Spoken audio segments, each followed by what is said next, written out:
My name is Lisa Orth. I am the Information Literacy and Circulation Librarian, and I am joining you virtually today because I am at home with my 3.5-week-old baby girl. Her name's Anna Lee, and so I get to spend some time with her. But today I'm going to discuss our lesson plan and the assessments that we use for our paired course sessions. In an ideal world, every librarian would be teaching a 3-credit required course which covers every aspect of information literacy. However, the reality for us, and I'm sure many of you as well, is that we are still doing one-shot instruction sessions. And in the past, this would entail a librarian coming to class, squeezing in all of the information about the library in a 50-minute session in a lecture format, and hope that the students would remember it. According to Ebbinghaus' curve of forgetting, students will forget 50 to 80% of information within 24 hours if they do not think about it after it's been presented. So we had very specific goals that we wanted to as we wanted to move away from this type of instruction. One of those goals was to incorporate a more active learning approach, which Wen has already discussed. Some of our other goals were that we wanted it to be streamlined, that we wanted to tailor the assignment to the specific assignment within the paired course, and that we wanted to be able to provide individualized assistance for the students.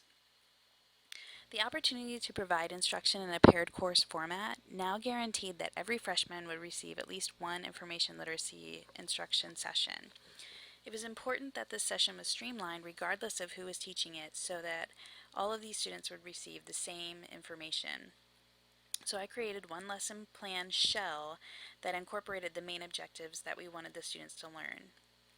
Most of the paired course professors wanted an overview of the databases that students could access and an explanation of our library catalog.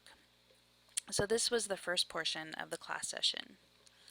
Now, if we are following best teaching practices, we know that in order for students to retain information, it needs to be relevant to their world as they see it.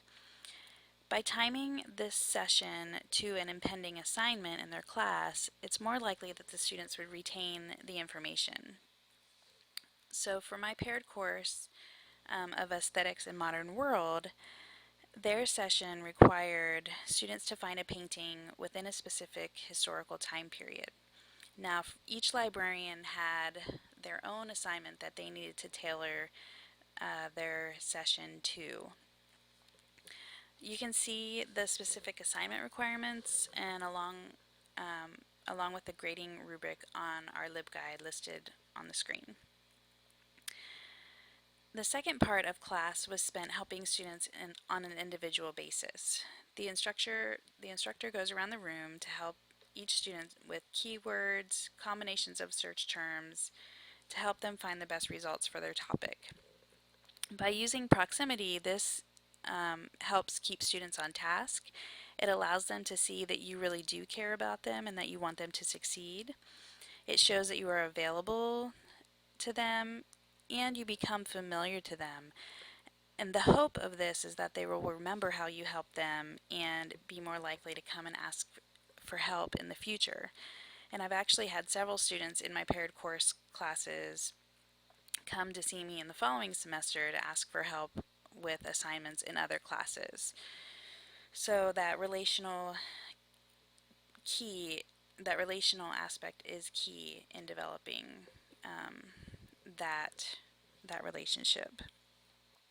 As far as assessment and feedback, we want to have a mutually beneficial relationship with both faculty and students in an effort to make sure that these sessions are useful. We created 3 short assessment forms, one for the students to complete, one for the paired course faculty members to complete, and a self-assessment that we completed about ourselves and the session. According to Nardine and Mir, assessment serves multiple purposes. First, how effective was the instruction? And we want to provide an opportunity for students to review what they've learned. Was it a good use of time for both the students and the faculty? and the purposes of the library? Were the learning goals of the session achieved? And how much did the students remember by the end of the course? These are all questions that we wanted to answer. And by incorporating assessments into our sessions, we were buying into this idea of creating a culture of assessment. And according to Greg Maciall, the culture of assessment is a set of attitudes, approaches, and understandings that support the evaluation of student learning outcomes. It's a set of mindsets that help create a positive response to the wider call for accountability.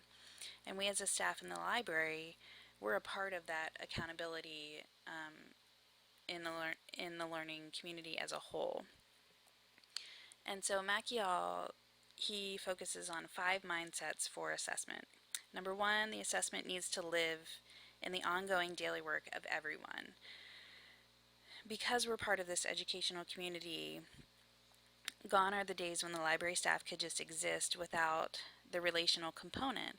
So it's imperative to continually strive to be better and to look at what's working versus what is not working, and to evolve and change to become better.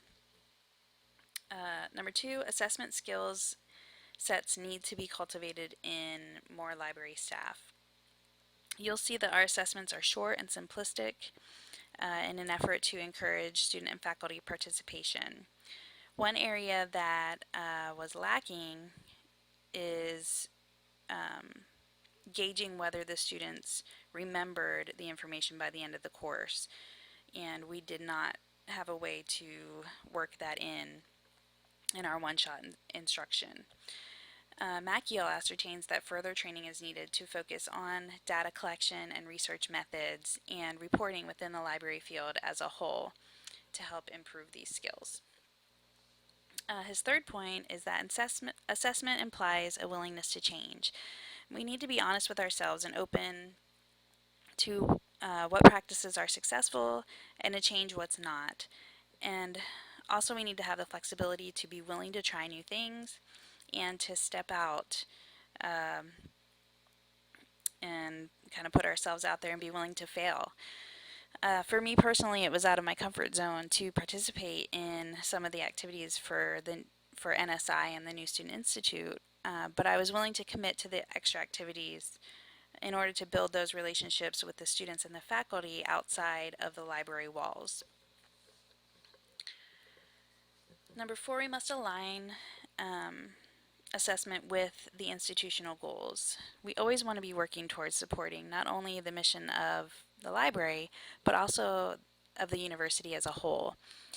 By moving beyond reporting database usage or circulation statistics and focusing on evaluating our teaching practices, it shows that we desire to improve and we're willing to do what it takes to remain relevant within our larger educational community. And lastly, assessment reporting allows libraries to participate in a campus-wide dialogue about evaluation.